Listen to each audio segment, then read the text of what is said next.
السلام علیکم۔ آج کی breaking news, general Asim Munir کا سخت ایکشن، غیر اخلاقی حرکتیں کرنے والوں کی شامت آ گئی۔ Lahore, army chief general Asim Munir کی زیر صدارت 2 روز تک کور کمانڈ کانفرنس جاری رہی، جس میں ملک کی سیکورٹی صورتحال اور دہشت گردی کے خلاف جنگ میں حاصل ہونے والی کامیابیوں اور دیگر معاملات کی تفصیلی جائزہ لے لیا۔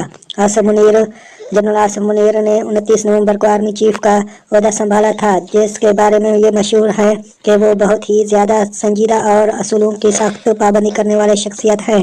اسی حوصلہ افزائی سے اب پاکستان کے معروف منصب سلیمان راشد نے ٹویٹر پر پیغام جاری کرتے ہوئے بڑا دعویٰ کر دیا ہے کہ ان کا کہنا تھا کہ میں پہلے ہی کہتا تھا کہ جنرل عاصم منیر کے بارے میں کچھ ہے۔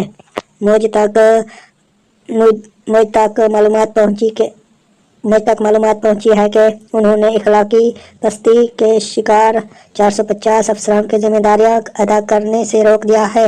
وہ بہت ہی ڈسپلن پر